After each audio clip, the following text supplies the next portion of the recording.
texte du bouddhisme ancien traduit directement du pali. Version audio d'accessibilité. Le récit de Ratapala. Rapala Sutta numéro 82. Ainsi ai-je entendu.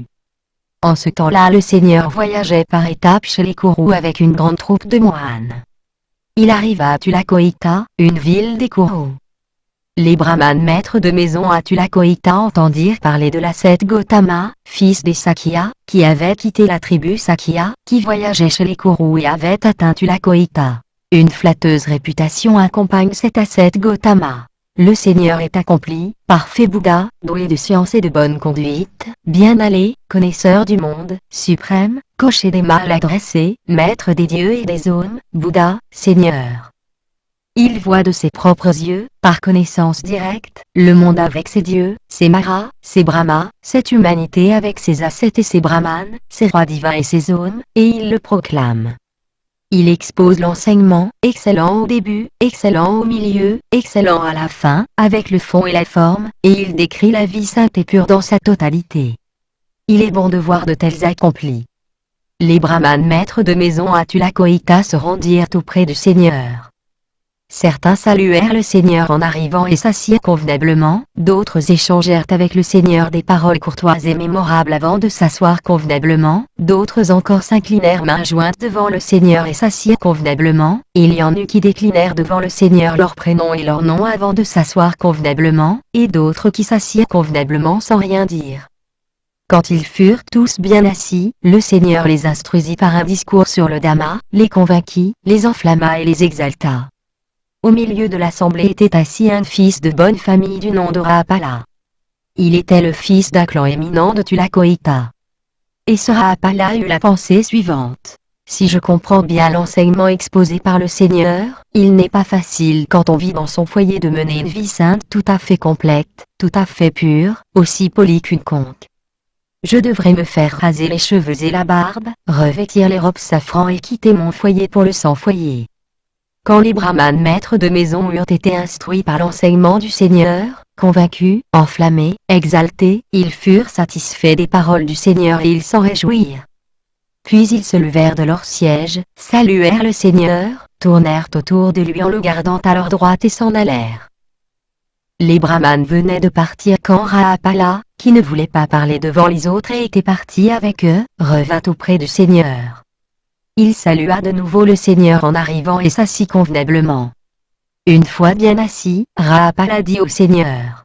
Si je comprends bien l'enseignement exposé par le Seigneur, il n'est pas facile quand on vit dans son foyer de mener une vie sainte tout à fait complète, tout à fait pure, aussi polie qu'une conque.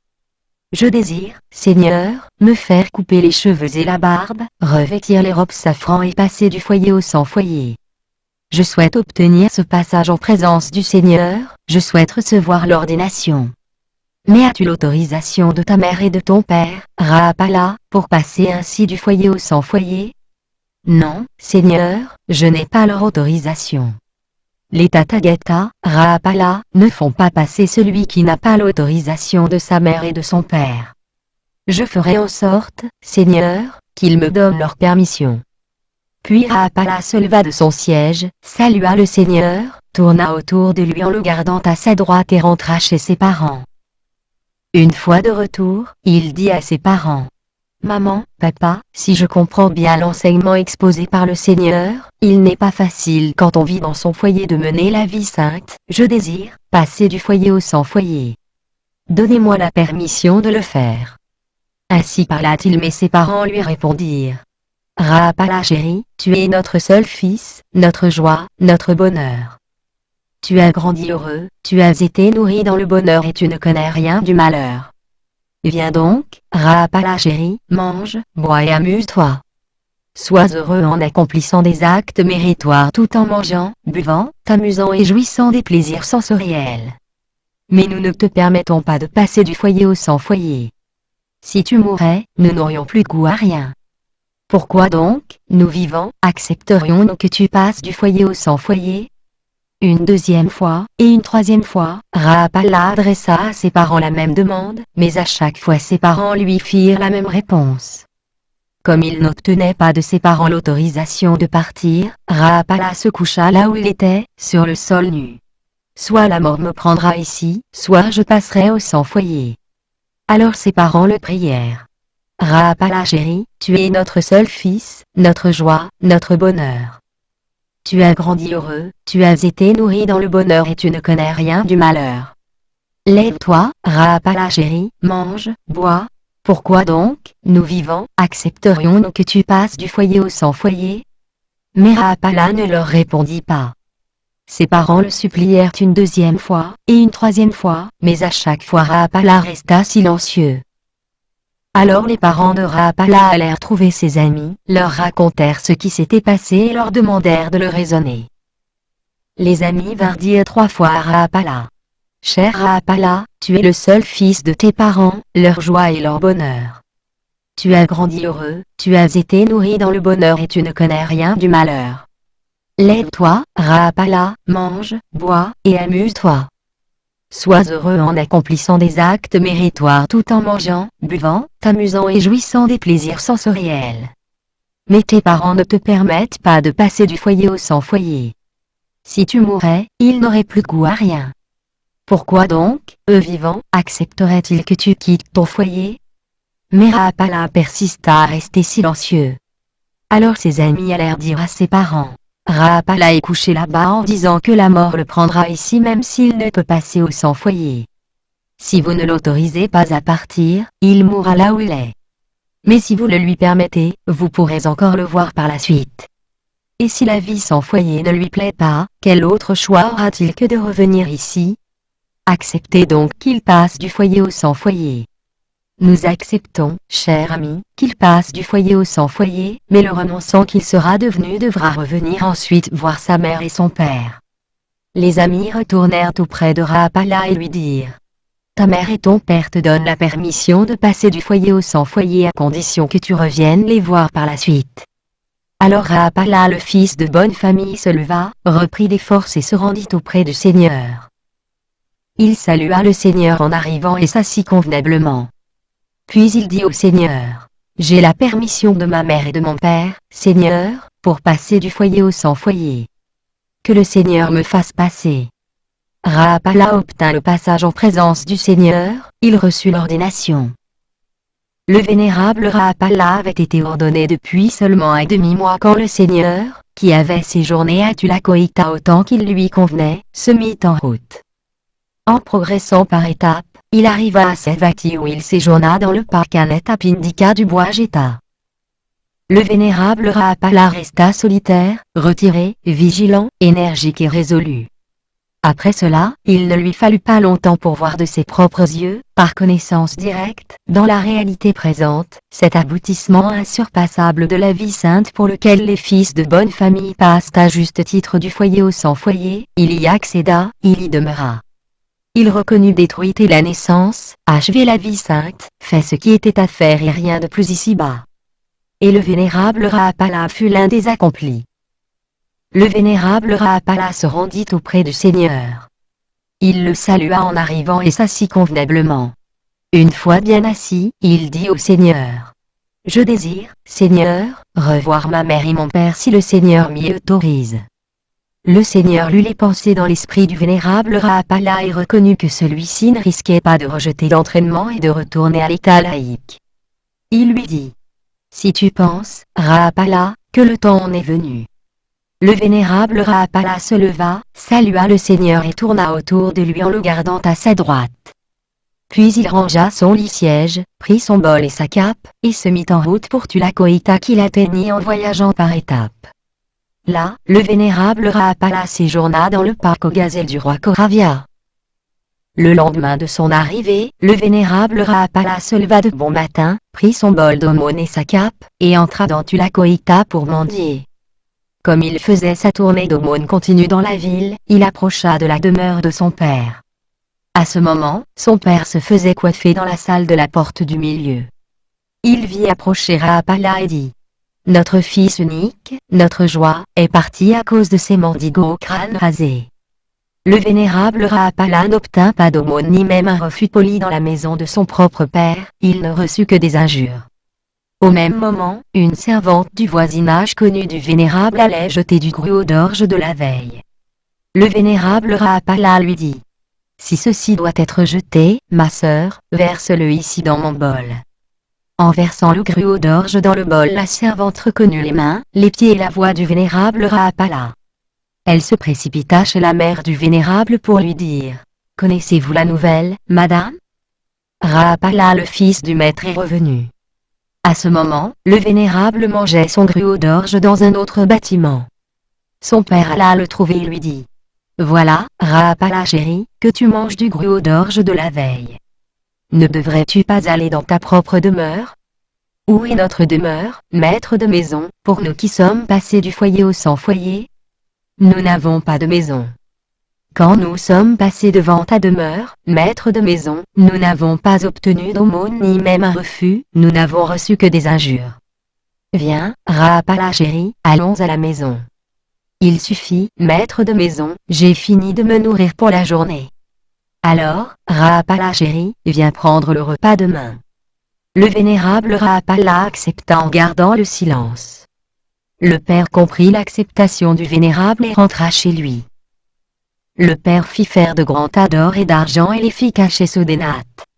Il convoqua aussi les anciennes concubines du vénérable Rapala.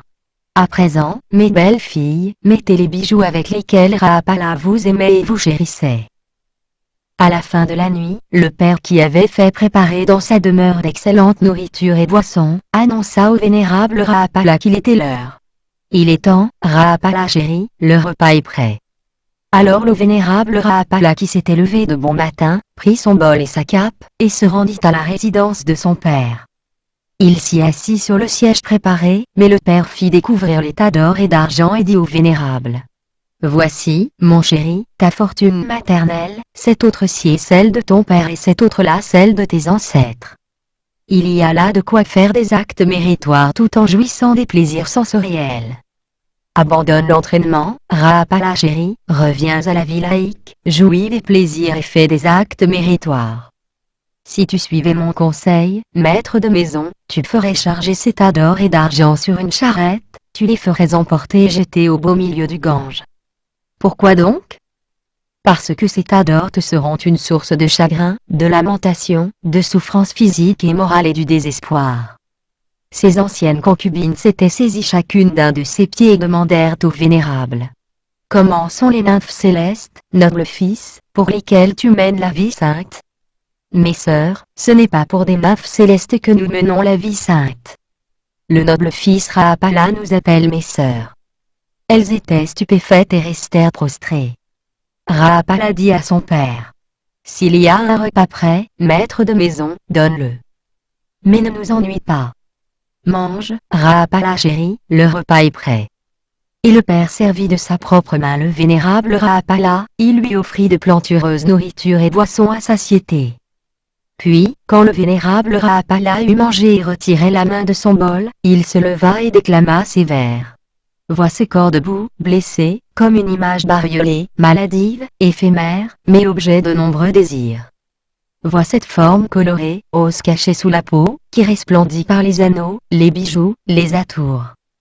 Pieds couverts de henné, visage fardé au tchuna, cela peut tromper le sot mais non le chercheur d'au-delà. Coiffure à 8 pans, œil fardé à l'antimoine, cela peut tromper le sot mais non le chercheur d'au-delà. Corps putrescent orné comme un poudrier peint, cela peut tromper le sot mais non le chercheur d'au-delà. Le chasseur a posé son piège, le chevreuil n'y est pas tombé, nous partons en ayant mangé, et le trappeur se désespère. Le vénérable Rapala était resté debout pour proclamer ces vers. Il se rendit ensuite au parc des gazelles du roi Koravia et s'y assit au pied d'un arbre pour y passer la journée. Or le roi Koravia avait convoqué Migava, le gardien du parc. Nettoie le parc aux gazelles, bon Migava, nous allons admirer ce beau jardin. Bien, divin roi, répondit Migava.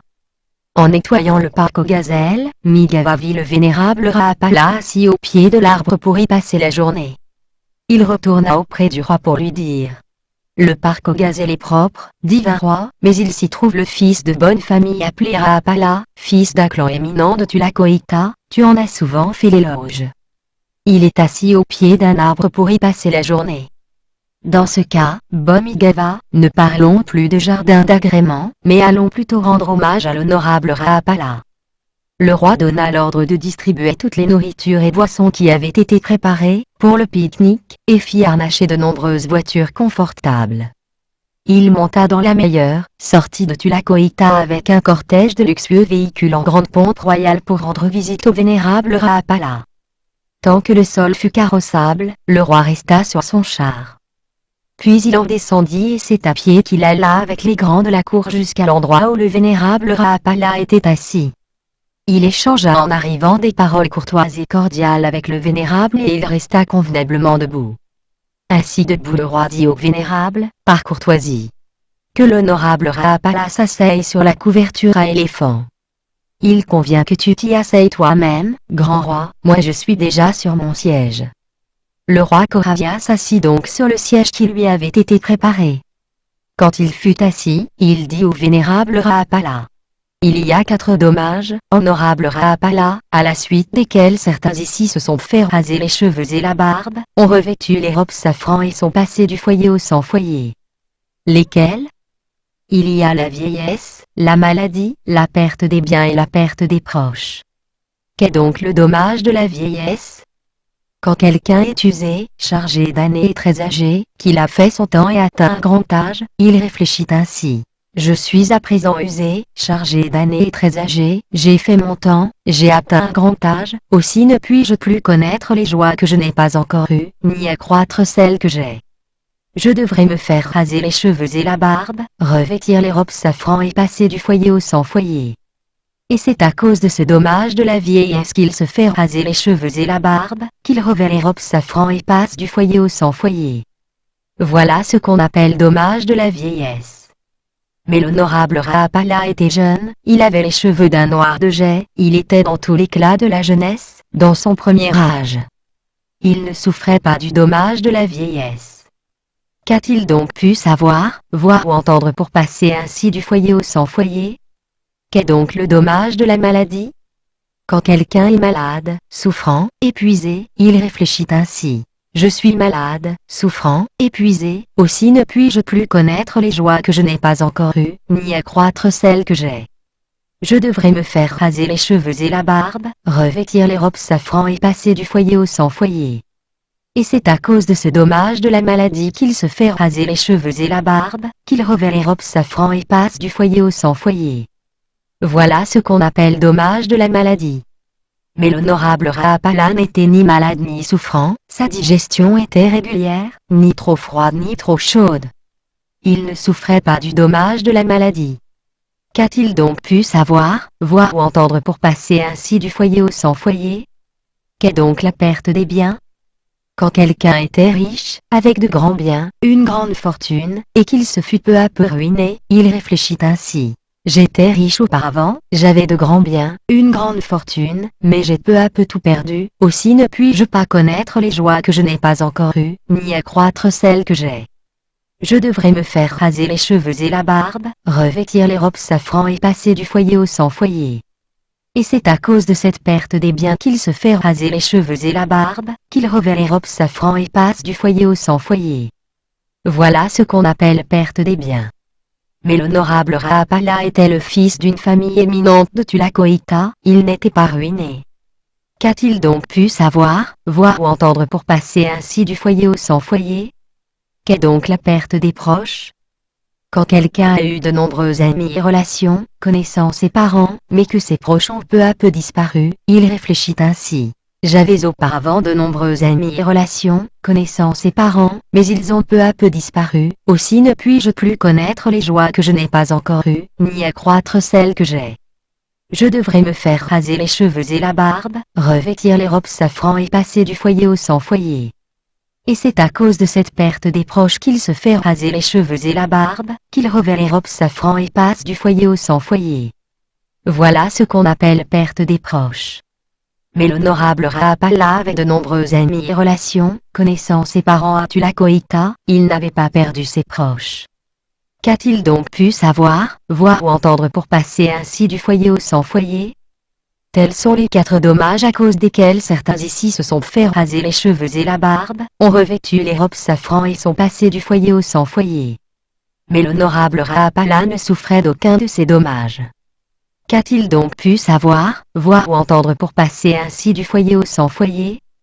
Il y a 4 aphorismes, grand roi, qu'a proclamé le Seigneur qui sait, qui voit, qui est accompli et parfait Bouddha. Je suis passé du foyer au sans foyer parce que je les ai compris, vus et entendus. Lesquels? Le monde court à sa fin, il vacille. Tel est, grand roi, le premier aphorisme proclamé par le Seigneur. Le monde ne préserve ni ne protège. Tel est, grand roi, le deuxième aphorisme proclamé par le Seigneur. Rien au monde ne nous appartient, il faut partir en abandonnant tout. Tel est, grand roi, le troisième aphorisme proclamé par le Seigneur. Le monde est insatisfait, insatiable, esclave du désir.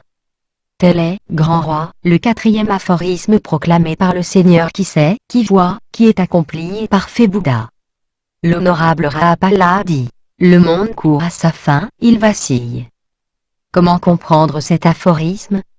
À ton avis, grand roi, quand tu avais 20 ou 25 ans, étais-tu expert dans les arts de l'éléphant, du cheval, du char, de l'arc et de l'épée? Avais-tu de la force dans les jambes et dans les bras? Étais-tu hardi et à l'aise dans la bataille? Quand j'avais 20 ou 25 ans, honorable Rahapala, j'étais expert dans les arts de l'éléphant, du cheval, du char, de l'arc et de l'épée. Mes jambes et mes bras étaient pleins de force. J'étais hardi dans la bataille, j'y étais dans mon élément. Et j'y faisais même parfois preuve de virtuosité, je crois. Je ne vois personne qui m'ait égalé par la force. Penses-tu, grand roi, avoir à présent la même force dans les jambes et dans les bras? Es-tu encore hardi et à l'aise dans le combat? Évidemment non, honorable Rahapala. Je suis à présent usé, chargé d'années et très âgé, je suis au bout du chemin, j'ai atteint un grand âge, 80 ans se sont écoulés. Je veux parfois poser le pied à un endroit et mon pied se dirige ailleurs. Voilà pourquoi, grand roi, le Seigneur qui sait, qui voit, qui est accompli et parfait Bouddha a dit, le monde court à sa fin, il vacille. Et je suis passé du foyer au sans foyer parce que j'ai compris, vu et entendu cela. C'est étonnant, honorable Rahapala, c'est surprenant à quel point cela fut bien dit par le Seigneur. Le monde court à sa fin, il vacille, car le monde court vraiment à sa fin et vacille. Il y a dans notre famille royale, honorable Rahapala, des escadrons d'éléphants, des escadrons de chevaux, des escadrons de chars et des troupes de fantassins qui prendraient notre défense en cas de besoin. Mais l'honorable Rahapala dit, le monde ne préserve ni ne protège. Comment comprendre cet aphorisme? À ta connaissance, grand roi, as-tu quelque maladie chronique? J'ai une maladie chronique des énergies, honorable Rahapala. Parfois mes amis et relations, parents et connaissances, m'entourent et disent, le roi Koravia va mourir maintenant, il va trépasser. Penses-tu, grand roi, que tu puisses leur demander? Approchez, honorables amis et relations, parents et connaissances. Partagez tous avec moi cette douleur de telle sorte que la mienne en soit affaiblie. Ou bien te faut-il ressentir seul cette douleur? Je ne peux pas demander, honorable Rahapala, à mes amis et relations, parents et connaissances qu'ils s'approchent pour partager avec moi cette douleur de telle sorte que la mienne soit allégée. Il me faut ressentir seul cette douleur. Voilà pourquoi, grand roi, le Seigneur qui sait, qui voit, qui est accompli et parfait Bouddha a dit. Le monde ne préserve ni ne protège. Et je suis passé du foyer au sans foyer parce que j'ai compris, vu et entendu cela. C'est étonnant, honorable Rahapala, c'est surprenant à quel point cela fut bien dit par le Seigneur. Le monde ne préserve ni ne protège, car vraiment le monde ne préserve pas et ne protège pas. Notre famille royale, honorable Rahapala, possède beaucoup d'or et d'argent, autant enterré qu'exhibé. Mais l'honorable Rahapala dit. Rien au monde ne nous appartient, il faut partir en abandonnant tout. Comment comprendre cet aphorisme? Tu vis à présent, grand roi, au milieu des agréments sensoriels dont tu bénéficies en totalité.